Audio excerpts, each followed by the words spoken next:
नमस्कार दोस्तों, आपका स्वागत है पार्थिव अचीवर्स में। मैं प्रताप सिंह एक बार फिर उपस्थित हूँ एक नई क्लास के साथ। इस क्लास में हम संसद की सीरीज में जो लास्ट अध्याय था उसको हम डिस्कस करने जा रहे हैं। पिछली क्लासेस में हमने लोकसभा, राज्यसभा और संसद की विभिन्न समितियों के बारे में डिस्कशन किया था। आज जो हम डिस्कस करने जा रहे हैं वो संसद में चलने वाली जो और भी कार्य होते हैं उनके बारे में डिस्कस करेंगे, जहाँ पर हमने बजट के बारे में, कटौतियाँ किस तरह की कटौतियाँ की जाती हैं आपका संसद के अंदर, उस तरीके से, और किस तरह के विधेयक प्रस्तुत किए जाते हैं और किस तरह के अनुदान की मांग की जाती है। अनुदान यानी आपका ग्रांट्स, जो पैसे का ग्रांट्स होता है वो किस तरीके से होता है। इन सारी चीज़ों के बारे में आज हम देखेंगे और जानेंगे कि किस तरीके से बजट का पास होना पाया जाता है और मनी बिल या फिर वित्त विधेयक या आपका धन विधेयक किस तरीके से पास होता है, या फिर उस धन विधेयक में डिस्कशन के दौरान किस तरह की कटौतियाँ होती हैं। इन सारी चीज़ों को आज की क्लास में हम पूरी तरीके से जानते हैं और होप करते हैं कि इस क्लास के समाप्त होने के साथ-साथ आपको संसद के बारे में पिछली 3 क्लास और ये क्लास मिलाकर अगर आप पढ़ते हैं तो आपको संसद के जितने भी क्वेश्चन्स आएँगे उसमें किसी तरह की दिक्कत होने की कोई संभावना अब नहीं रह जाएगी। ठीक है? तो इसी के क्रम में क्लास को स्टार्ट करते हैं और देखते हैं क्या है पहले। तो अगर हम देखते हैं तो अगर देखते हैं तो एक जो फंड जो संसद में जो संसद के सदस्य होते हैं, संसद के सदस्य को जो है सदस्य को हम लोग एमपी बोलते हैं, मेंबर ऑफ पार्लियामेंट बोलते हैं। और एमपी के लिए जो है आपका कुछ धनराशि दी जाती है अपने क्षेत्र में उनकी विकास के लिए कार्य करने के लिए कुछ ना कुछ धनराशि दी जाती है। इस जो उस धनराशि को हम लोग एमपी लैट्स बोलते हैं। क्या बोलते हैं? MP let's. एमपी लैट्स का मतलब होता है member of parliament local area development scheme. यानी जो है विकास के लिए, जो है अपने क्षेत्र के विकास के लिए एमपी जो अपने क्षेत्र के विकास के लिए धनराशि प्राप्त करते हैं उसे एमपी लैट्स बोला जाता है। हर एक एमपी को जो है पर ईयर 5 करोड़ रुपए दिए जाते हैं। कितने? 5 करोड़ रुपए। 5 करोड़ रुपए प्रति वर्ष मिलते हैं। कितने? 5 करोड़ रुपए प्रति वर्ष आपका हर एक एमपी को मिलता है। ठीक है? और ये जो है ये इसकी शुरुआत जो होती है 1993 में हो चुकी थी। ठीक है? अगर हम बात करें कि अगर सांसद जो है, सांसद यानी एमपी जो है, अगर वो लोकसभा का है तो वो अपने संसदीय क्षेत्र में ही विकास करने के लिए इस धनराशि का उपयोग कर सकता है। ठीक है? लेकिन अगर कोई सांसद जो है वो राज्यसभा का सांसद है तो अपने राज्य के भीतर किसी भी क्षेत्र में जो है आपका विकास के लिए इस धनराशि का प्रयोग कर सकता है। और अगर हम बात करते हैं कि कोई मनोनीत सदस्य है राज्यसभा का, उसको जब ये धनराशि मिलती है तो वो देश के किसी भी कोने में विकास कार्य के लिए इस धनराशि का प्रयोग कर सकता है। तो यहाँ पे 3 कंडीशंस होती हैं। अगर हम लोकसभा के मेंबर की बात करें, जो निर्वाचित सदस्य होते हैं, वो अपने संसदीय क्षेत्र के विकास में कार्य कर सकता है। राज्यसभा का जो निर्वाचित सांसद होता है, वो राज्य के निर्वाचित जिस राज्य से निर्वाचित हुआ था, यानी जिस राज्य से निर्वाचित हुआ होता है, उस राज्य में कहीं भी विकास कर सकता है, कहीं भी, एनीवेयर। इट्स नॉट लाइक कि जिस डिस्ट्रिक्ट से रेफरेंस में आएगा उस राज्य में किसी भी डिस्ट्रिक्ट में वो विकास कर सकता है। उसका ये विवेकाधिकार होता है कि वो कहीं पे भी कर सकता है। उसी तरह से जो राज्यसभा के मनोनीत सांसद होते हैं वो पूरे भारतवर्ष में कहीं भी विकास का कार्य कर सकते हैं। ठीक है? तो ये जो चीज है वो आपको समझने वाली है कि मनोनीत पूरे भारत में कर सकते हैं। जो राज्यसभा का निर्वाचित सांसद होगा वो राज्य में, जो जिस राज्य से निर्वाचित होगा उस राज्य में कहीं भी विकास कर सकता है। और अगर हम बात करते हैं एमपी, जो कि लोकसभा का एमपी होता है, चुना हुआ एमपी होता है, वो अपने लोकसभा क्षेत्र, जिस क्षेत्र से वो चुना जाता है वहां का विकास कर सकता है। अब हम बात करते हैं बजट। बजट जो है, बजट एक टर्म होता है जो फ्रांसीसी टर्म होता है, जो बजट से लिया गया। किससे लिया गया है? बजट एक फ्रांसीसी टर्म है, उससे लिया गया है, जिसका मतलब होता है चमड़े का थैला। क्या होता है? चमड़े का थैला। ठीक है? ठीक है, उसका मतलब होता है चमड़े का थैला। ठीक है? भारतीय संविधान में कहीं भी बजट का जिक्र नहीं है। भारतीय संविधान में हमारे कहीं भी बजट का जिक्र नहीं किया गया है। ठीक है? हमारे यहाँ जो बात की जाती है बजट के बारे में, वो बात की जाती है वार्षिक वित्तीय विवरण की बात की जाती है। किसकी बात की जाती है? वार्षिक वित्तीय विवरण की बात की जाती है, जो कि अनुच्छेद 112 में इसका विवरण किया गया है। यानी आपका आर्टिकल आर्टिकल 112 में जो है एक टर्म होता है एनुअल फाइनेंशियल स्टेटमेंट। क्या? एनुअल फाइनेंशियल ठीक है, स्टेटमेंट के तौर पे इसको दिया गया, यानी वार्षिक वित्तीय विवरण। क्या बोला गया है? वार्षिक। ठीक है, थोड़ा कलर चेंज कर लेते हैं इसका, थोड़ा सा और क्लियर आपको दिखेगा। हाँ, वार्षिक वित्तीय विवरण की बात की जाती है। क्या होता है? वार्षिक वित्तीय विवरण। ठीक है, एनुअल फाइनेंशियल स्टेटमेंट। बजट का, बजट तो हम लोग बोलते हैं, लेकिन बजट का कोई टर्म जो है वो संविधान में नहीं है, संविधान में इसका कोई भी टर्म नहीं है। तो इसलिए जो बजट होता है उसको क्या बोलते हैं? वार्षिक वित्तीय विवरण। यानी ये बताता है कैसा विवरण होता है। विवरण ऐसा होता है कि क्या, कहां कहां से हम पैसा जनरेट करेंगे और कैसे कैसे किस किस मद में हम पैसा खर्च करेंगे, ये पूरा लेखा जोखा जो होता है उसे जो है हम लोग वार्षिक वित्तीय विवरण में प्रस्तुत करते हैं कि कहां से पैसा हम कमाने वाले हैं और कैसे हम ये खर्च करने वाले हैं। ठीक है, इसके बारे में अगर हम आगे बात करते हैं तो ये इसका एक वित्तीय वर्ष होता है, जिस वित्तीय वर्ष में हम लोग क्या बोलते हैं, ये वित्तीय वर्ष जो होता है वो 1 अप्रैल से शुरू होता है। 1 अप्रैल से शुरू होता है और कब तक रहता है? ये 31 मार्च तक रहता है। ठीक है, ये जो होता है ये आपका वित्तीय वर्ष होता है। इसे क्या बोलते हैं हम लोग? वित्तीय वर्ष बोलते हैं। वित्तीय वर्ष या फाइनेंशियल ईयर बोलते हैं। क्या बोलते हैं? Financial year. फाइनेंशियल ईयर के रूप में इसको हम लोग प्रस्तुत करते हैं। ठीक है, फाइनेंशियल ईयर के रूप में इसको हम प्रस्तुत करते हैं। ये एक तरह का लेखा जोखा होता है। ठीक है, 1 अप्रैल से 31 मार्च तक का जो लेखा जोखा होता है उसे बजट के रूप में प्रस्तुत करते हैं। और जो बजट प्रस्तुत होता है वो 1 अप्रैल से 31 मार्च यानी वित्तीय वर्ष के लिए ही इशू होता है। ठीक है, अगर हम बात करें तो भारत में सबसे पहले क्या 1921 में एक एक्वर्ट समिति थी जिसकी रिकमेंडेशन से ये हुआ था कि 1924 में जो आम बजट होता था, जो जनरल बजट होता था, वो रेल बजट के साथ जो है रेल बजट से अलग कर दिया गया था। उससे पहले जो बजट प्रस्तुत होता था वो कंबाइंड होता था, लेकिन एक एक्वर्ट समिति थी 1921 में जिसकी रिकमेंडेशन के अकॉर्डिंग उन्होंने कहा था कि जो जनरल बजट है और रेल बजट है उसको अलग कर दिया जाए। तो ये क्या है, इसको अलग कर दिया गया था। पहले क्या होता था कि इसके बाद यानी 1924 के बाद क्या हो गया कि आम बजट अलग प्रस्तुत होता था और रेल बजट अलग से प्रस्तुत किया जाता था। ठीक है, मोड ऑफ कम्युनिकेशन में सबसे अच्छा मोड ऑफ कम्युनिकेशन जो भारत के लिए कनेक्टिविटी के लिए था वो था रेलवे, इंडियन रेलवे। इसलिए उसको स्ट्रेंथन, उसको बहुत ही अच्छा उपयोगी बनाने के लिए अलग से उसके लिए प्रावधान किया गया था। लेकिन 2017 में क्या होता है, 2017 में जो है कि बजट में आम बजट और रेल बजट एक कर दिया गया था। ठीक है, यानी कब वो दोनों फिर से एक कर दिए गए? 2017 में। ठीक है, दोनों जनरल बजट और रेल बजट दोनों एक साथ। अब जो बजट प्रस्तुत हो रहे हैं आज के समय में वो एक ही बजट प्रस्तुत हो रहा है, ना कि रेल बजट अलग से प्रस्तुत हो रहा है। उसी आम बजट के अंदर रेलवे की एक अलग से आपका ग्रांट दे दी जाती है जिसकी जो रेलवे अपने अकॉर्डिंग ही रेल मंत्रालय अपने अकॉर्डिंग उसको खर्च करता है। ठीक है, अगर हम बात करें आर्टिकल 112 की तो अभी बताया कि आपको जो है राष्ट्रपति प्रत्येक आगामी वित्तीय वर्ष में के लिए संसद में वित्तीय वार्षिक वित्तीय विवरण पेश करता है। राष्ट्रपति क्या, राष्ट्रपति किसके थ्रू प्रस्तुत कराता है? वित्त मंत्री के थ्रू प्रस्तुत कराता है, क्योंकि जितने भी फाइनेंशियल लेन देन के मैटर जो होते हैं वो राष्ट्रपति की पूर्व अनुमति के द्वारा ही प्रस्तुत किए जाते हैं संसद में। ठीक है, क्योंकि जो संचित निधि है, पिछले अगर आप क्लास में देखेंगे तो संचित निधि और आकस्मिक निधि यानी जो 266 अनुच्छेद 266 और 267 के बारे में मैंने उसमें जिक्र किया हुआ है।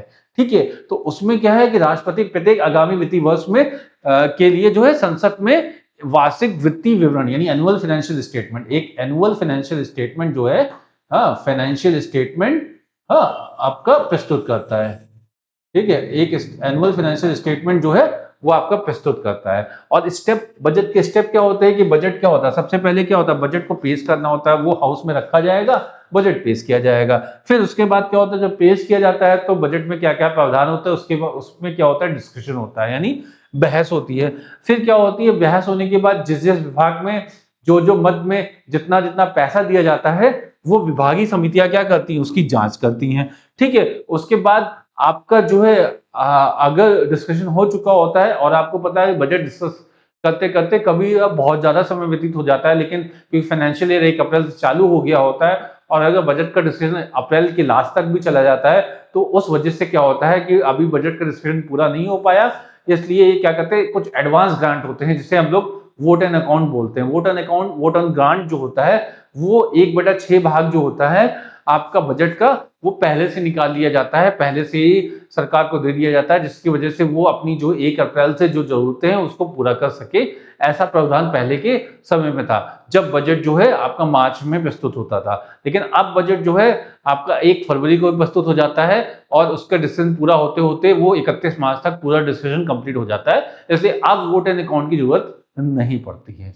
ठीक है? तो जो ये बात बोली गई अनुदान मांग, ये अब जो है अब इतना रिडंडेंट हो चुका है कि अब इसकी ज़रूरत नहीं पड़ती। इससे पहले ज़रूरत पड़ती थी, जिसमें हम बजट का 1/6 भाग जो है 2 महीने के लिए जो है हम निकाल के सरकार को दे देते थे और सरकार उससे पैसा अपना खर्चा चलाती थी। ठीक है?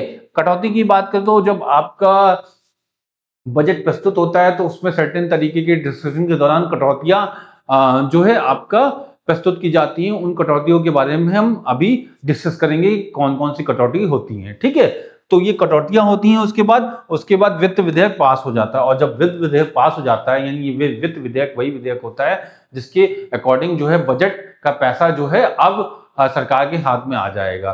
तो ये वित्त विधेयक उसके साथ पास हो जाता है। तो ये बजट के स्टेजेस होते हैं, जिसमें बजट का पेश होना होता है, बजट पे बहस होती है, फिर उसके विभागीय समितियां उसकी जांच करती हैं, फिर अनुदान की मांग होती है और कटौती, उसका कटौती ये प्रस्ताव या लेखा अनुदान प्रस्ताव पास होता है और उसके अंत में सबसे आपका वित्त विधेयक का पास होना पाया जाता है।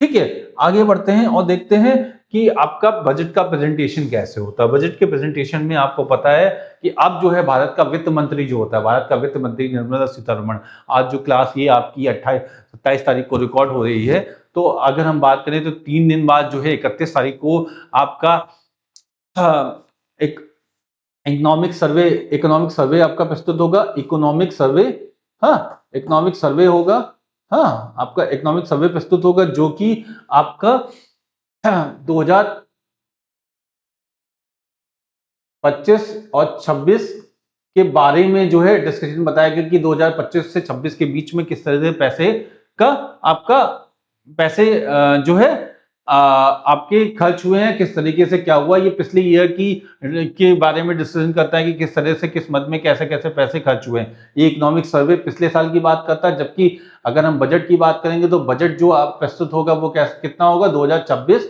और 27 का बजट प्रस्तुत होगा। ठीक है, जो बजट प्रस्तुत होगा वो 2026 और 27, यानी 2026 और 27 का, जो कि 1 फरवरी 2026 को प्रस्तुत किया जाएगा इस वर्ष में।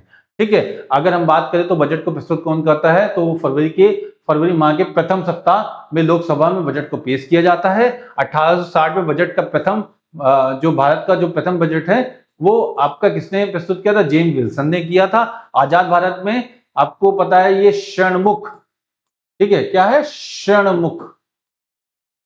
षणमुख शेट्टी, ठीक है,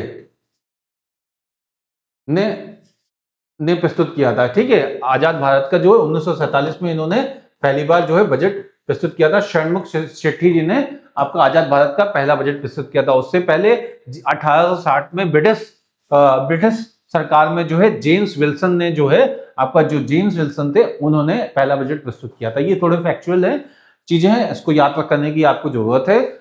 ठीक है, 1860 में जेम्स विल्सन ने पहली बार बजट प्रस्तुत किया था और आजाद भारत में आपका षणमुख शेट्टी जी थे जिन्होंने जो है 1947 में पहला बजट प्रस्तुत किया था। अगर प्रथम जो महिला थी उन्होंने बजट प्रस्तुत किया तो वो आपका था इंदिरा गांधी जी ने जो है 1970 से 71 के बीच में पहला जो बजट था किसी महिला के द्वारा प्रस्तुत किया गया था। ठीक है, तो 3 चीजें आप देखते हैं, जेम्स विल्सन ने 1860 में पहली बार बजट प्रस्तुत किया था। अगर स्वतंत्र भारत की बात करें तो षणमुख शेट्टी जी ने पहला बजट प्रस्तुत किया था 1947 में, और अगर बात करें किसी महिला के द्वारा पहला बजट प्रस्तुत किया गया तो वो पहला बजट प्रस्तुत किया गया है श्रीमती इंदिरा गांधी जी के द्वारा, जो कि 1970 से 71 के बीच में उन्होंने ये बजट प्रस्तुत किया था। ठीक है, अगर हम बात करें बजट पे बहस होना, क्योंकि पहला था प्रेजेंटेशन और बजट की बात की जाती है, उसके बाद उसमें डिस्कशन होता है, तो जो बजट पे डिस्कशन या डिबेट होती है ये 3 से 4 दिन तक बजट पे बहस चलती है। ठीक है, 3 से 4 दिन तक बहस चलती है और बजट की प्रतिनिधि सभी सदस्यों के पास होते हैं। तो जो बजट की जो प्रतिलिपि होती है, ये प्रतिलिपि होगा, यहाँ प्रतिनिधि ना होकर प्रतिलिपि होगा। ठीक है, प्रतिलिपि यानी जो उसकी कॉपी होती है वो सबके पास होती है, यानी कॉपी। ठीक है, ये सभी सदस्यों के पास होती है और इसके बाद क्या होता है, इसके बाद जब ये प्रोसेस होता है उसके बाद ये प्रोसेस होता है, जिसमें क्या होता है विभागीय समिति द्वारा जो है जांच होती है, यानी inquiry by the departmental committee. जो डिपार्टमेंटल कमेटीज होती है, कितनी डिपार्टमेंटल कमेटीज होती है मैंने बताया था, अलग अलग विभाग होते हैं, जैसे वित्त विभाग हो गया, जैसे आपका विमेन एंड चाइल्ड डेवलपमेंट विभाग हो गया, जैसे स्पेस विभाग हो गया, जैसे शिक्षा विभाग हो गया, जैसे पर्यावरण विभाग हो गया, ठीक है, जैसे राजमार्ग विभाग हो गया। ऐसे बहुत सारे विभाग होते हैं, उन विभागों को बजट आवंटित होता है और उसके द्वारा जो उसमें उपस्थित समितियां होती हैं जो उसकी जांच करती हैं। ऐसी कितनी समितियां होती हैं, तो टोटल 24 समिति होती हैं, विभागीय समितियां जो कि जांच करती। पिछली क्लास में मैंने इन समितियों के बारे में आपसे वर्णन भी किया था, ठीक है। इसके बाद आगे बढ़ते हैं और देखते हैं, अगर हम बात करें तो डिमांड्स ग्रांट की बात करते हैं। डिमांड फॉर ग्रांट्स, सरकार जो है आगामी वित्तीय वर्ष के लिए विभिन्न प्रकार के अनुदान की मांग रखता है, ठीक है। इसी बेसिस पे फिर डिमांड फॉर ग्रांट करता है कि भाई इतना पैसा मुझे इस मद में चाहिए, मुझे स्पेस डिफेंस के लिए, रक्षा के लिए जो है 4 लाख करोड़ रुपए चाहिए, हाँ मुझे जो है रेलवे के लिए 2-2.5 लाख करोड़ रुपए चाहिए, मुझे जो है शिक्षा के लिए 1 लाख करोड़ रुपए चाहिए, मुझे मनरेगा के लिए 76 से 80 हजार रुपए करोड़ रुपए चाहिए, 80 हजार करोड़ रुपए चाहिए। ऐसे ही अलग अलग मद में जो है आपका हर एक विभाग जो है अपनी तरीके से डिमांड फॉर ग्रांट्स की बात रखता है। और जब डिमांड फॉर ग्रांट की बात रखता है, फिर ये बजट जो है, तो ये चीजें जो है आपका सदन के पटल पे फिर से प्रस्तुत होती है समितियों की जांच के पश्चात। उसके बाद कटौती प्रस्ताव अलग अलग तरीके से प्रस्तुत किए जाते हैं, जो कि आपका विपक्ष के द्वारा जो है प्रस्तुत किए जाते हैं, क्योंकि वो भी डिस्कशन का पार्ट होती है। बजट पूरे देश का होता है, इसलिए वो विपक्षी समिति जो आपकी पार्टीज होती है वो भी आपके इस चीज का पार्ट होती हैं। और इसमें अलग अलग कटौतीज प्रस्तुत की जाती है, जिसमें पहली कटौती जो होती है नीतिगत कटौती बोली जाती है, दूसरी जो है इकोनॉमिक कट बोला जाता है या जिसे आर्थिक कटौती बोलते हैं, तीसरी जो है टोकन कट या आपका सांकेतिक कटौती की बात की जाती है। तो अगर हम बात करें पॉलिसी कट की बात करते हैं, तो जो पॉलिसी गवर्नमेंट लेके आई है जिसके अनुसार जो है बजट प्रस्तुत करने की बात की जा रही है, अगर उस कटौती की बात करते हैं तो उस कटौती में क्या होता है कि अगर बात की कि 1 रुपए काट लिया गया, जैसे पॉलिसी कट में क्या है कि 1 रुपए काट दिया गया। अब अगर हजारों करोड़ की चीजें हैं, हजारों करोड़ का बजट आपका प्रस्तुत हो रहा है, 200 4 लाख करोड़, 5 लाख करोड़, 50,000 करोड़, तो उस 1000 करोड़ के बजट में अगर 1 रुपए की कटौती की जा रही है, इसका मतलब क्या है कि सरकार की निंदा करने की कोशिश की जा रही है। एक तरह से सरकार की निंदा करने की कोशिश की जा रही है, सरकार के साथ मजाक करने की कोशिश की जा रही है कि वो सिर्फ और सिर्फ क्या 1 रुपए कट कर लेंगे। और सरकार की अगर ऐसा कोई भी विधेयक प्रस्तुत किया जाता है, यानी पॉलिसी कट के लिए जो प्रस्ताव लाया जाता है, अगर इस पॉलिसी कट का प्रस्ताव आपका पारित हो जाता है, इसका मतलब सरकार की निंदा हो गई है। और अगर सरकार की निंदा हो गई, ये तभी हो सकती है जब सरकार अल्पमत में हो जाए। तो इसलिए अगर आपका पॉलिसी कट पास हो जाती है, यानी 1 रुपए का जो पॉलिसी कट होता है वो कितने का होता है, 1 रुपए की कटिंग होती है। और अगर वो पॉलिसी कट प्रस्ताव पास हो जाता है, इसका मतलब है कि सरकार अब बहुमत में नहीं है, और सरकार अगर बहुमत में नहीं होगी तो सरकार गिर जाएगी। तो यानी अगर आपका पॉलिसी कट विधेयक यानी नीति जो कटौती होती है, अगर ये प्रस्ताव पास हो जाता है तो सरकार क्या हो जाती है, अल्पमत में समझी जाती है और सरकार गिर जाती है, ठीक है। 1 रुपए कम करने की मांग की जाती है और अगर ये पास हो जाता है तो सरकार गिर जाएगी। इकोनॉमिक कट में क्या होता है, इसमें क्या होता है, जो समस्त आर्थिक नीतियां, जितनी भी आर्थिक नीतियां उसकी बुराई की जाती है, हाँ, और अब पूरे बजट को खराब बताया जाता है, ठीक है।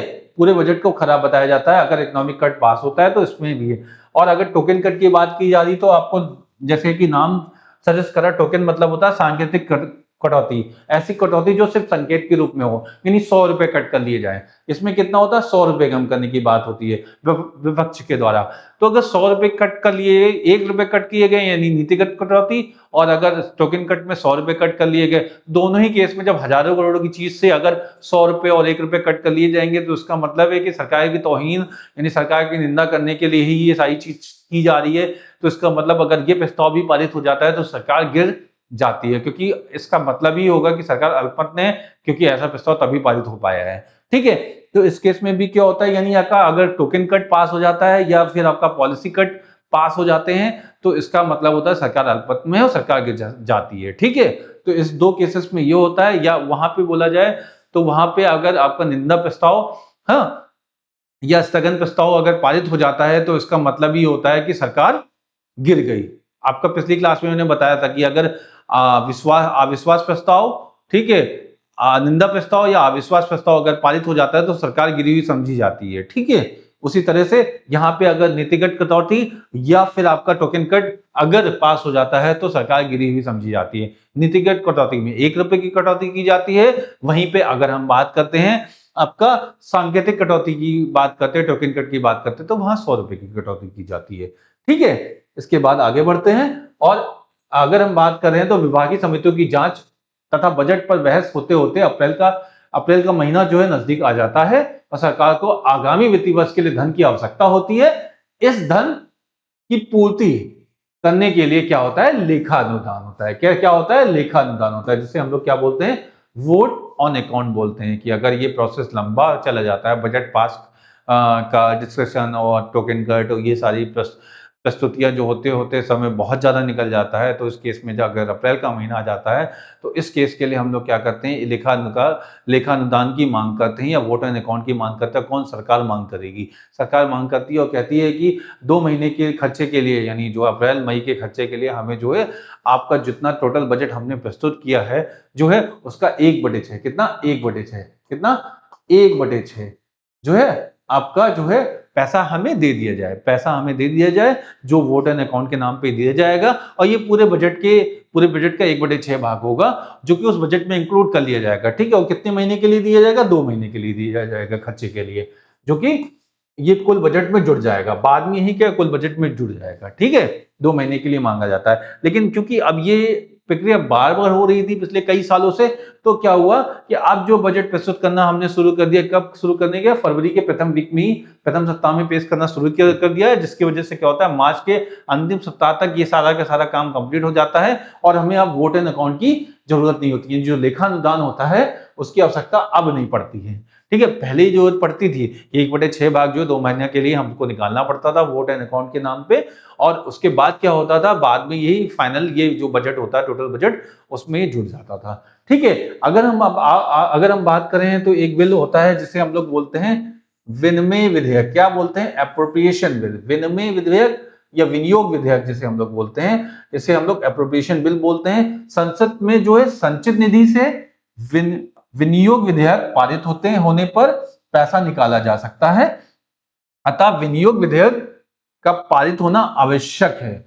यानी अगर आपका विनियोग विधेयक नहीं पारित होता है, एप्रोप्रिएशन बिल पारित नहीं होता है, तो पैसा नहीं निकाला जा सकता है consolidate fund of India, Bharat की संचित निधि से। क्योंकि जो पैसा हम लोग बजट में भी प्रस्तुत करते हैं या बजट के लिए जो पैसा निकालते हैं वो इसी में आता है, क्योंकि सारा पैसा इसी में जाके इकट्ठा होता है, उसके बाद कैरी आउट होता है अलग अलग। तो संचित निधि से अगर हमें पैसा निकालना है तो हमें एप्रोप्रिएशन बिल पास करना पड़ेगा। और अगर सरकार एप्रोप्रिएशन बिल नहीं पास कर पाती है तो इसका मतलब है कि सरकार अल्पमत है और सरकार यहाँ पे भी गिर सकती है कि अगर एप्रोप्रिएशन बिल पास नहीं हो पाया तो इसका मतलब है कि सरकार अब पैसे तो निकालने के लिए जब अपना बिल ही नहीं पास करा पा रही, इसका मतलब सरकार अल्पमत है, क्योंकि ये 50% मेजोरिटी के साथ ही बिल पास हो सकता है, ठीक है। तो अगर हम बात करें एप्रोप्रिएशन बिल, तो आपका वो किस लिए होता है, क्योंकि संचित निधि से पैसा निकालने के लिए, यानी आपका कंसोलिडेटेड फंड से पैसा निकालने के लिए होता है। और अगर हम बात करें पासिंग ऑफ फाइनेंशियल बिल, जो फाइनेंशियल बिल का पास होना है, ठीक है, वित्त विधेयक का पास होना है। इसमें क्या होता है, बजट जो होता है एक वित्त विधेयक होता है, अतः बजट को पास करने के लिए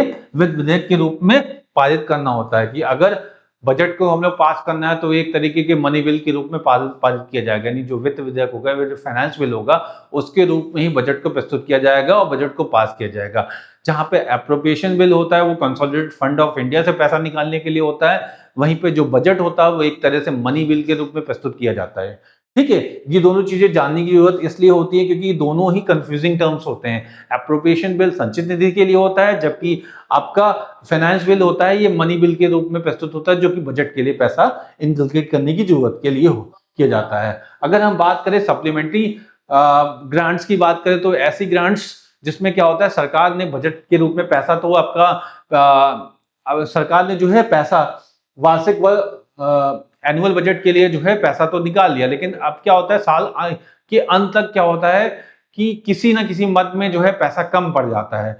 अगर किसी न किसी मद में पैसा कम पड़ जाता है या टोटल पैसा जो है सरकार को अभी भी खर्च करने की जरूरत के लिए किसी मद की जरूरत के लिए अगर अभी भी सरकार को पैसे की जरूरत पड़ जाती है, तो उस केस में क्या होता है, उस केस में सप्लीमेंट्री बजट या अनुपूरक बजट हमारा क्या है, प्रस्तुत किया जाता है। जो सप्लीमेंट्री बजट होता है वो उन बजट का पार्ट होता है जिसमें क्या होता है कि नॉर्मल बजट अगर हमने 10 लाख करोड़ रुपए का बजट हमने प्रस्तुत किया और अगर हम बात करते हैं जनवरी तक वो सारा का सारा पैसा खत्म हो गया, लेकिन अभी हमें फरवरी का महीना पूरा का पूरा पास और मार्च का महीना पास करने के लिए हमें अभी बजट की आवश्यकता होती है। तो इस कारणवश क्या होता है कि जब सरकार के पास पूरा पैसा बजट का खत्म हो जाता है, उसे एक्स्ट्रा पैसे की जरूरत पड़ती है, तो इस वजह से सरकार क्या करती है, एक अनुपूरक बजट भी प्रस्तुत करती है।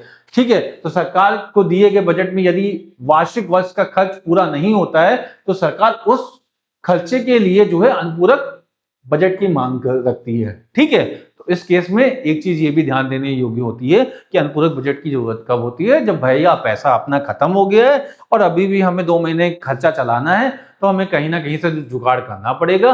वो जुगाड़ जो होता है हमें बजट फिर से पास करके ही पूरा करना होता है, और अगर हमें पास करना है तो हमें उसके लिए सप्लीमेंट्री बजट प्रस्तुत करना होता है।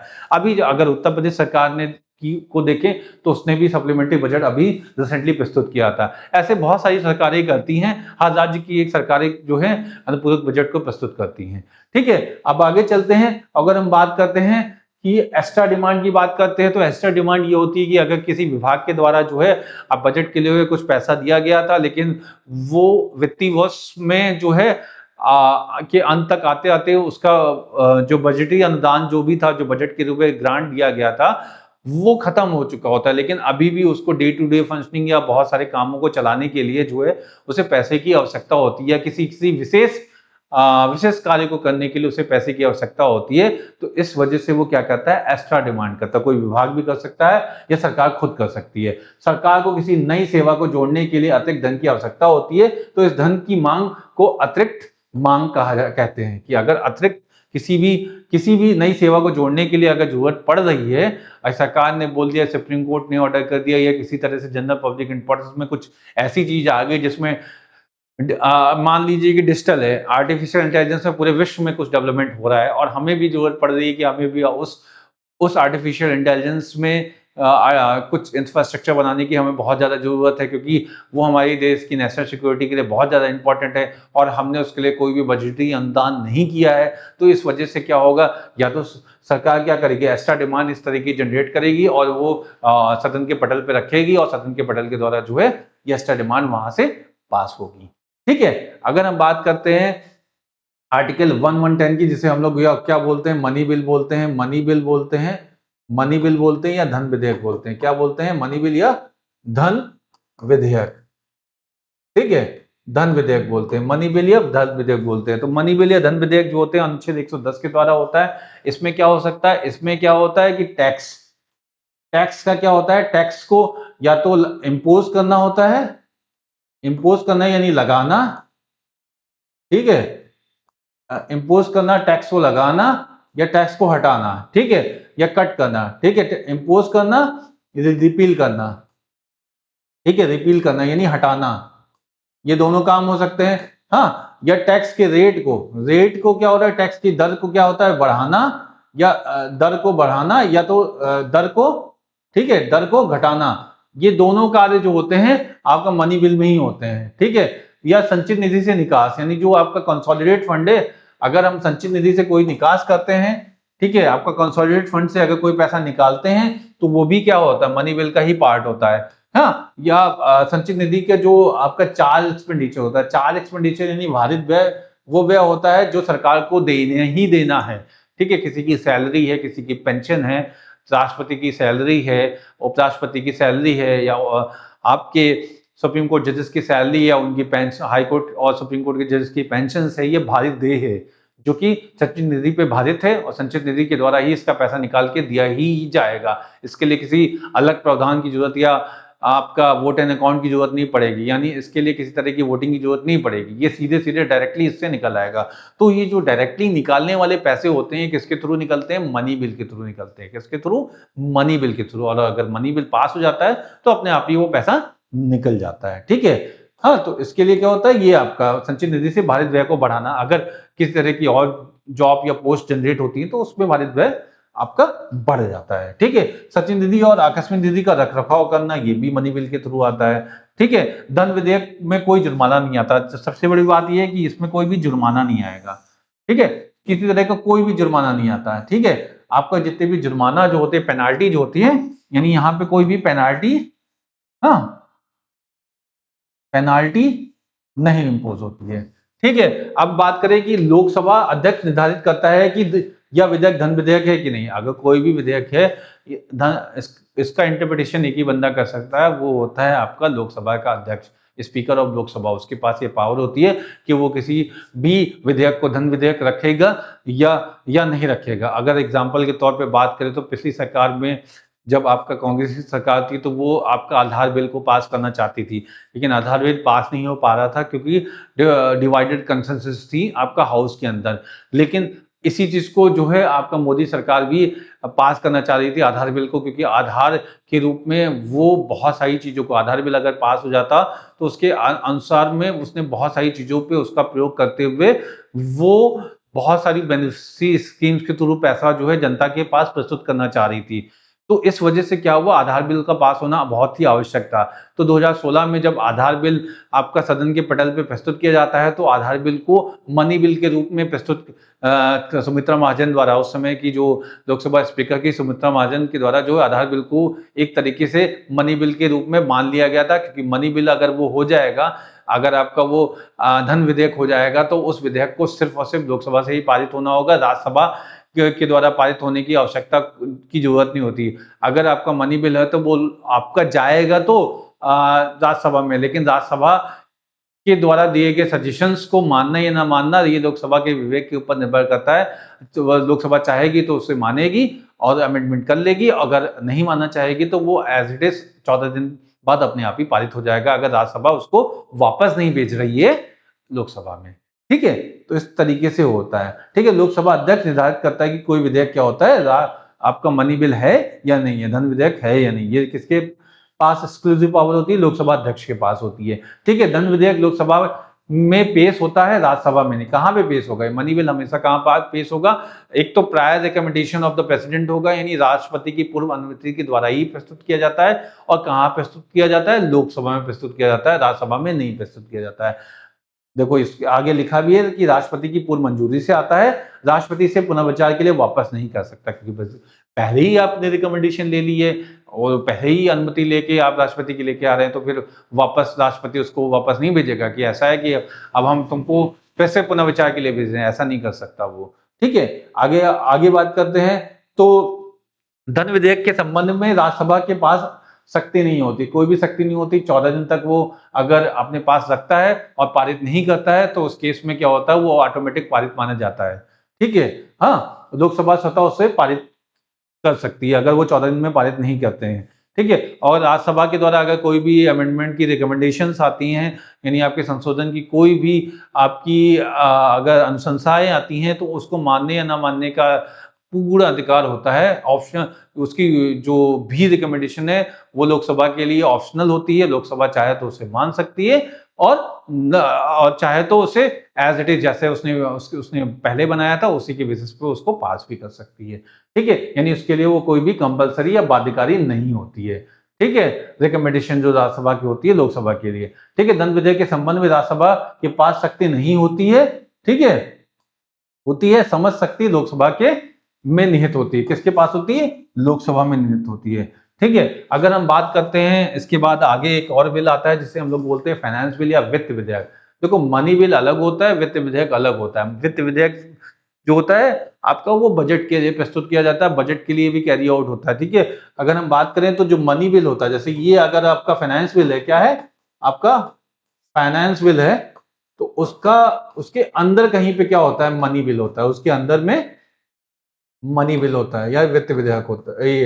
ये आपका कौन सा होगा, धन विधेयक होगा। ये धन विधेयक जो होता है, धन विधेयक जो होगा वो कहीं इसके अंदर होगा। ठीक है, फाइनेंस बिल इसके आपका सबसेट होता है आपका मनी बिल फाइनेंस बिल का। ठीक है, अगर हम बात करें तो वित्त विधेयक के अंतर्गत धन विधेयक छुपा हुआ होता है। धन विधेयक जो है वित्त विधेयक के अंतर्गत छुपा हुआ होता है। हर धन विधेयक क्या हो सकता है, अब यहाँ पे देख लो कि ऑल द मनी बिल जो है और फाइनेंस बिल, जितने भी मनी बिल होंगे वो फाइनेंस बिल होंगे। नहीं, हर धन विधेयक क्या होता है, एक वित्त विधेयक होता है, लेकिन हर एक वित्त विधेयक धन विधेयक नहीं हो सकता।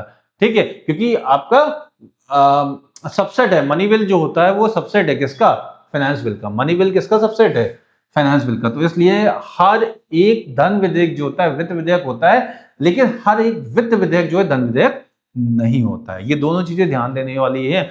यही स्टेटमेंट जो है पेपर में पूछ के आपको कंफ्यूज कर सकता है और आपके नंबर भी काट सकता है। ठीक है, तो इस चीज को ध्यान देने वाली बात है।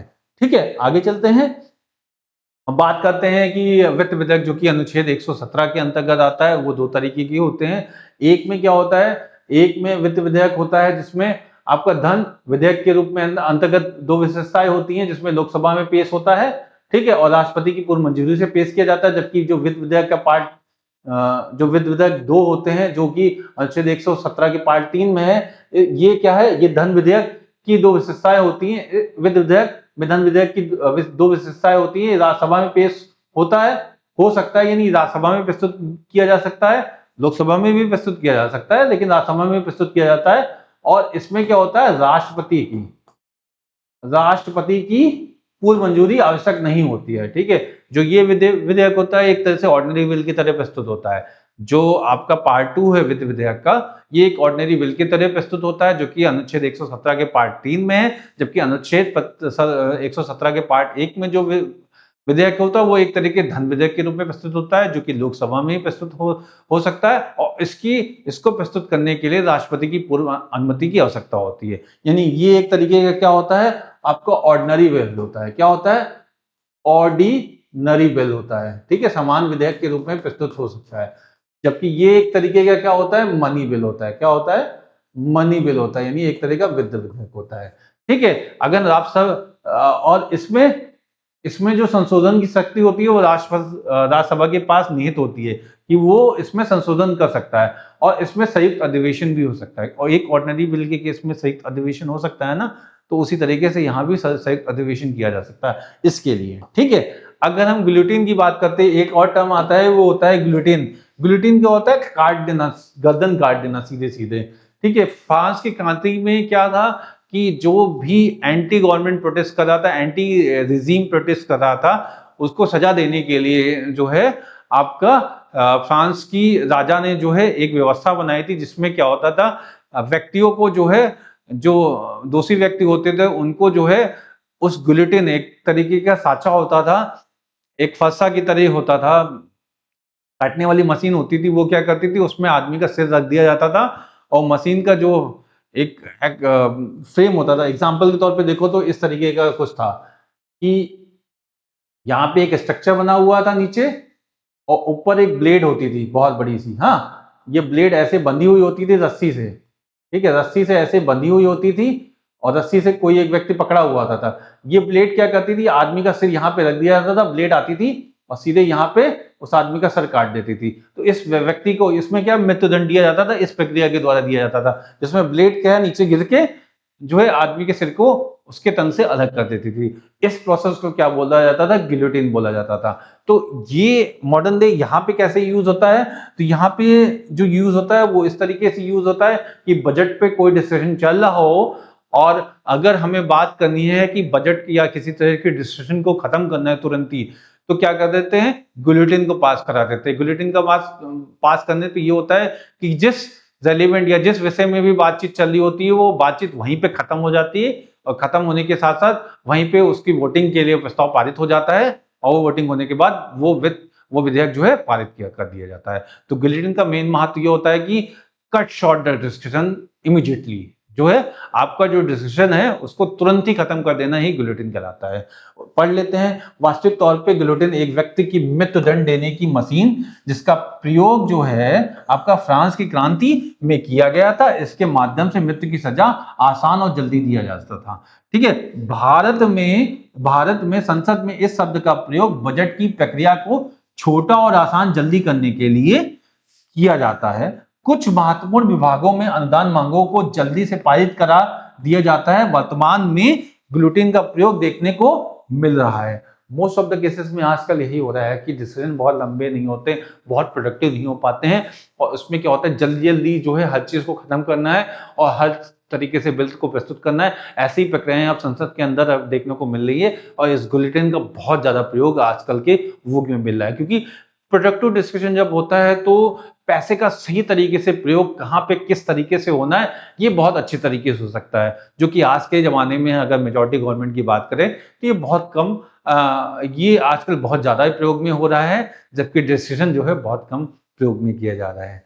ठीक है, आगे बढ़ते हैं और देखते हैं। अगर हम बात करते हैं लेम डक एक तरीके से क्या होता है, लेम मतलब होता है लंगड़ा और डक मतलब होता है बतख, यानी लंगड़ी बतख। ऐसी बतख जो अब मरने की अवस्था में, ऐसा यानी एक ऐसा व्यक्ति या एक ऐसा प्रतिनिधि या एक ऐसा सांसद जो अब जो है अपने 5वें वर्ष के अंतिम समय में है, या एक जो लोकसभा अपने अंतिम महीने में है या अंतिम साल में है, तो ऐसे ऐसे समय पे जो बजट प्रस्तुत होता है, उस बजट को क्या बोलते हैं हम लोग, जो कार्यकाल जब पूरा होने वाला होता है, यानी लेम डक का अर्थ है लंगड़ी बतख, अर्थात यानी व्यक्ति जिसका कार्यकाल पूरा हो गया हो या होने वाला हो। ठीक है, इस शब्दावली का प्रयोग संसद के कार्यकाल खत्म होने वाली सरकार के अंतिम बजट के सांसदों, ठीक है, अंतिम बजट के लिए क्या किया जा सकता है, उसके सांसदों के लिए किया जा सकता है।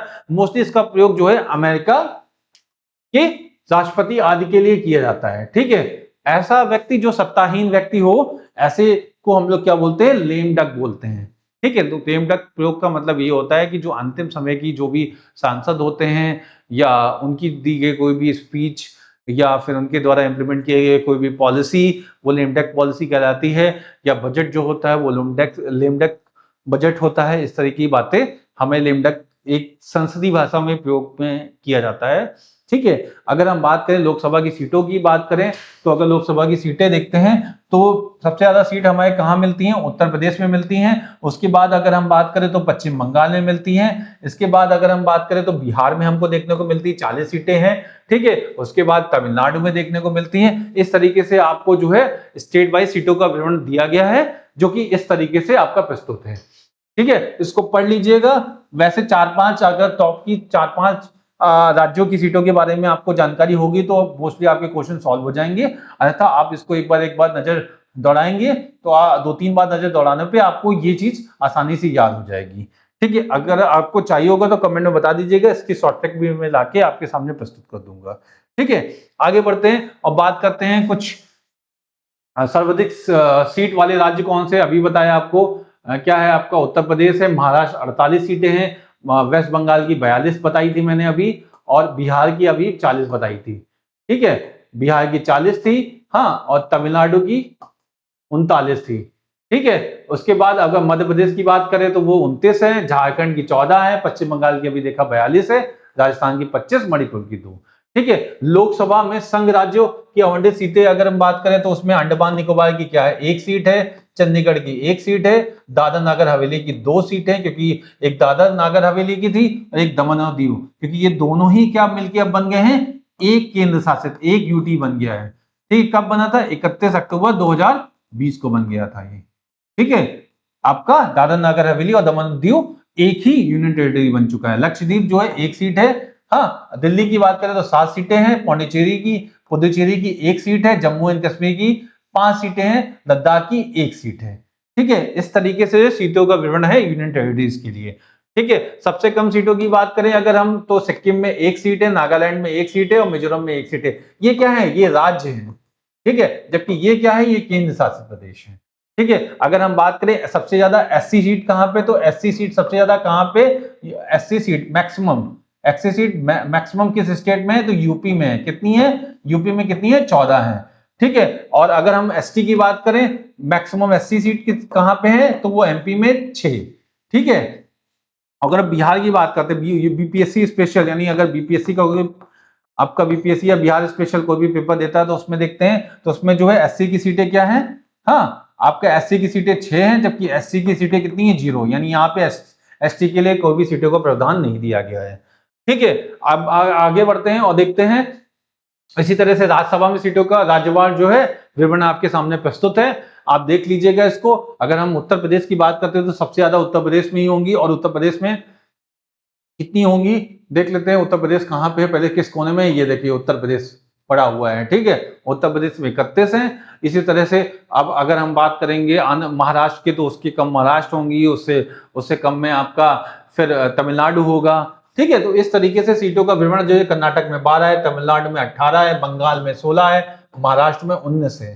ठीक है, इस तरह से आपका राज्यवार जो है सीटों का विवरण दिया हुआ है। और इसी तरह से आपका जितना भी यूटीज है उनके लिए सीटों का विवरण क्या है, तो दिल्ली में 3 है, पौंडीचेरी में 1 है और जम्मू कश्मीर में 4 सीटें दी गई हैं जो कि राज्यसभा के लिए दी गई हैं। ठीक है, इस टेबल को देख लीजिएगा, 2-3 बार आप रिवीजन करेंगे तो आपको ये टेबल आपके दिमाग में बस जाएगी। और मोस्टली इसके क्वेश्चन जो होते हैं यूपीपीसीएस में मैच द फॉलोइंग में जो टेबल दी रही होती हैं उनको मैच करने के लिए इस तरह के क्वेश्चन पूछे जाते हैं। ठीक है, आगे बढ़ते हैं और बात करते हैं लोकसभा और राज्यसभा की शक्तियों में अंतर क्या होता है। तो आपको पता है कि लोकसभा में क्या होता है, जो सबसे एक्सक्लूसिव पावर होती है लोकसभा में, धन विधेयक जो है लोकसभा में पेश होता है, ना कि राज्यसभा में पेश होता है। और लोकसभा राज्य सूची के किसी भी विषय पे महत्व घोषित नहीं कर सकता, यानी अगर कोई भी आपका स्टेट लिस्ट का कोई भी सब्जेक्ट होगा तो उसमें जो इंपॉर्टेंस जो ग्रहण करेगा वो आपका जो है राज्यसभा करेगा, ना कि लोकसभा करेगा। ठीक है, लेकिन इसके पास एक पावर होती है कि मनी बिल के केस में इसके पास ही पावर ज्यादा होती है, जबकि राज्यसभा के केस में बोले तो धन विधेयक में इसके पास कोई पावर नहीं होती है। हाँ, लेकिन इसके जो स्टेट लिस्ट में इसके पास बहुत ज्यादा पावर होती है। स्टेट राज्यसभा संघ राज्य सूची के किसी विषय को राष्ट्रीय उपस्थिति और मतदान देने वाले सदस्य कम से कम 2/3 बहुमत से राष्ट्रीय महत्व घोषित कर सकते हैं, यानी किसी भी आपका स्टेट लिस्ट के सब्जेक्ट को जो है हाँ एक्सक्लूसिव बना सकते हैं। कौन बना सकते हैं? एक्सक्लूसिव बना सकते हैं, आपका वो राज्यसभा बना सकती है। ठीक है, राज्यसभा जो है उसको एक्सक्लूसिव बना सकती है। ठीक है, किसी भी स्टेट लिस्ट के सब्जेक्ट को। ठीक है, अगर हम बात करें कि सांसदों को डिस्क्वालीफाई कैसे किया जाता है, तो अगर डिस्क्वालिफिकेशन के प्रकार देखते हैं जो कि अनुच्छेद 102 के तहत है कि आपका सांसद किस किस तरीके से डिस्क्वालीफाई हो सकते हैं, जो मेंबर ऑफ पार्लियामेंट्स होते हैं, तो उनके लिए कुछ आधार हैं, जो बेसिस है वो कैसे हैं। एक तो कॉन्स्टिट्यूशनल प्रोविजंस होते हैं, एक तो क्या होते हैं कॉन्स्टिट्यूशनल, एक सेकेंड इसको में डालते हैं,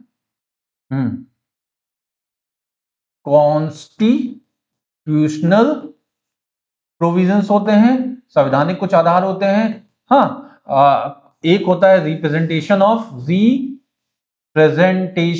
पीपल्स एक्ट होता है, रिप्रेजेंटेशन ऑफ पीपल एक्ट।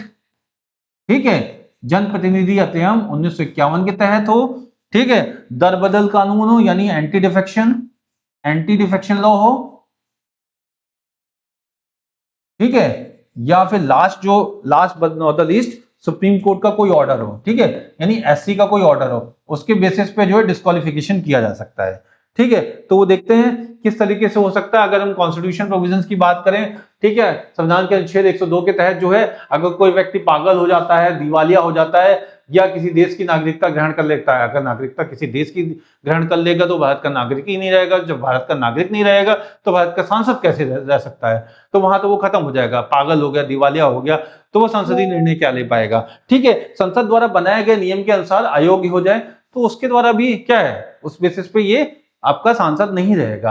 अगर हम रिप्रेजेंटेशन ऑफ पीपल एक्ट की बात करें तो किसी व्यक्ति को अगर 2 ईयर प्लस की सजा, वो भी क्रिमिनल ऑफेंस के किस केस में, क्रिमिनल ऑफेंस के केस में मिले। ठीक है, क्रिमिनल ऑफेंस मतलब आपका कोई भी आपराधिक प्रवृत्ति का कोई भी सजा होती है, उसमें अगर मिलती है तो 2 ईयर से ज्यादा 2 इयर्स प्लस की सजा अगर आपको मिल रही है, यानी पनिशमेंट जो है आपको पनिशमेंट जो है हाँ इससे ज्यादा मिल रही है, तो आप 6 साल के लिए क्या हो जाओगे, 6 ईयर के लिए क्या हो जाओगे, डीबार हो जाओगे। हाँ, टू कॉन्टेस्ट इन इलेक्शन। ठीक है, इलेक्शन के कॉन्टेस्ट करने के लिए आप जो हो जाओगे डिबार हो जाओगे। ठीक है, डिबार का मतलब हो जाता है कि सदस्यता बाधित हो जाएगी 6 साल के लिए। ठीक है, दल बदल विरोधी अधिनियम यानी एंटी डिफेक्शन एक्ट 1985 के तहत अगर कोई सांसद जो है किसी पार्टी से निर्वाचित हुआ और दूसरी पार्टी में शामिल हो जाए तब भी वो उसकी सदस्यता खत्म हो जाएगी, अगर पार्टी के आदेश की पालन नहीं करना, यानी अगर विप है जिसे बोलते हैं विप, जो कि अनुच्छेद 75 के पार्ट 3 में आता है। ठीक है, अनुच्छेद 75 के पार्ट 3 के अनुसार जो विप अगर उसको फॉलो नहीं करता, पार्टी की दी गई विप को फॉलो नहीं करेगा, तब भी वो अयोग्य घोषित हो जाएगा और उसकी सदस्यता वहीं पे खत्म हो जाएगी। अगर कोई निर्दलीय जो है सांसद, यानी चुनाव उसने लड़ा, निर्दलीय सीट से लड़ा और वो किसी पार्टी में शामिल हो रहा है, इसका मतलब उसकी सदस्यता वहीं पे खत्म हो रही है। ठीक है, नामित सदस्य मनोनीत सदस्य किसी दल का सदस्य बन जाए। यार अगर किसी को मनोनीत करके बनाया गया है, कहने का मतलब अगर एंग्लो इंडियंस को चुन के लाया गया, अब तो खत्म ही हो गया एंग्लो इंडियन का प्रोविजन 104वें संविधान संशोधन 2019 के द्वारा खत्म किया जा चुका है। लेकिन अगर मैं बात करूं वो 12 मनोनीत लोग जो राज्यसभा में चुने जाते हैं राष्ट्रपति के द्वारा, अगर वो किसी पार्टी की सदस्यता ग्रहण कर लेते हैं तो उसी समय उनकी सदस्यता राज्यसभा से खत्म हो जाएगी। ठीक है, आगे बात करते हैं। तो अनुपस्थिति के कारण यानी एब्सेंट के कारण, तो अनुच्छेद 101 जो है आर्टिकल 101 जो है एब्सेंट के बारे में बात करता है। तो अगर 60 दिन से ज्यादा, 60 दिन यानी आपका 60 डेज से ज्यादा अगर कोई व्यक्ति बिना बताए जो है संसद में प्रस्तुत नहीं होता है तो लोकसभा अध्यक्ष या आपका राज्यसभा का सभापति उसकी सदस्यता को खत्म कर सकता है। ठीक है, अगर हम बात करें एक नोट के तौर पे देखें तो राहुल गांधी पे अभी जो है पिछले वर्ष जो पिछली विधानसभा थी, सॉरी लोकसभा थी, 17वीं लोकसभा में क्या हुआ था कि राहुल गांधी पे गुजरात में के एक कोर्ट के द्वारा जो है उनके ऊपर एंटी डिफेक्शन सॉरी आपका मानहानि जो है होने की सजा उनको दे दी गई थी, जो 2 साल से अधिक की सजा थी, जिसके कारण जो है उनकी सदस्यता को जो है उस समय के स्पीकर कौन थे आपके, ओम बिरला ही थे। स्पीकर जो थे ओम बिरला जी ने जो है आपको उनकी सदस्यता खत्म कर दी थी, क्योंकि उनको 2+ ईयर की जो है सजा हो गई थी। और इस सजा के अंतर्गत क्या हुआ था कि जो अगर किसी व्यक्ति को 2 साल या उससे अधिक की सजा होती है तो जो रिप्रेजेंटेशन ऑफ पीपल एक्ट होता है 1951 के तहत एक अनुच्छेद होता है, यानी आर्टिकल या सेक्शन जिसे बोलते हैं, सेक्शन 8 का पॉइंट 3 और 8 के पॉइंट 4 के द्वारा जो है उस व्यक्ति की जो है सदस्यता उसी समय समाप्त की जा सकती है। और ये अधिकार जो है लोकसभा अध्यक्ष के हाथ में रहता है कि वो उसको कब खत्म कर सकता है। ठीक है, इसके तहत जो है ये जो प्रावधान आया था जिसमें 2 साल की सजा अगर किसी भी क्रिमिनल ऑफेंस में किसी भी आपके एमपी को हो जाती है, हाँ, और उसकी सदस्यता उसी समय समाप्त करने की जो बात कही गई थी, ये किस केस से आई थी? ये लिली थॉमस केस से आई थी। क्या लिली थॉमस वाज केस से आई थी? 2013 के लिली थॉमस केस से आई थी, जो कि सुप्रीम कोर्ट ने सदस्यता को अयोग्यता के निर्धारण के लिए प्रस्तुत किया था। ठीक है, तो इस तरीके से जो है हमने संसद की पूरी कार्यविधि, क्रियाविधि, लोकसभा, राज्यसभा और उसके अंदर किस तरह से आपका दिन से लेकर शाम तक आपकी लोकसभा किस तरह से चलती है, उसमें किस तरह की समितियां हैं, किस तरह के विधेयक प्रस्तुत किए जाते हैं, किस तरह के प्रस्ताव लाए जाते हैं। ठीक है, धन विधेयक क्या होता है, बजट क्या होता है, मनी बिल क्या होता है, अप्रोप्रिएशन बिल क्या होता है, इन सभी तरीके की चीजों को हमने जो है इन 4 क्लासेस के माध्यम से संसद के बारे में पूरी तरीके से जाना है। ठीक है, अब इसके बाद हम जो है क्वेश्चंस लाएंगे और क्वेश्चंस से डिस्कस करने की कोशिश करेंगे क्या क्या हमने इन चारों क्लासों में सीखा है। और ये क्वेश्चंस जो होंगे बहुत ही इंपॉर्टेंट क्वेश्चंस होंगे। अब मैं आपसे आशा करता हूं कि इन चारों क्लासेस को एक बार फिर से रिवीजन के तौर पे आप देख लीजिएगा और उसके बाद क्वेश्चन की क्लास को कीजिएगा, आपको बहुत ज्यादा फायदा होगा। ठीक है, इसी के साथ ये क्लास यहीं पे समाप्त करते हैं, अगली क्लास में फिर से मिलते हैं। ठीक है, नमस्कार।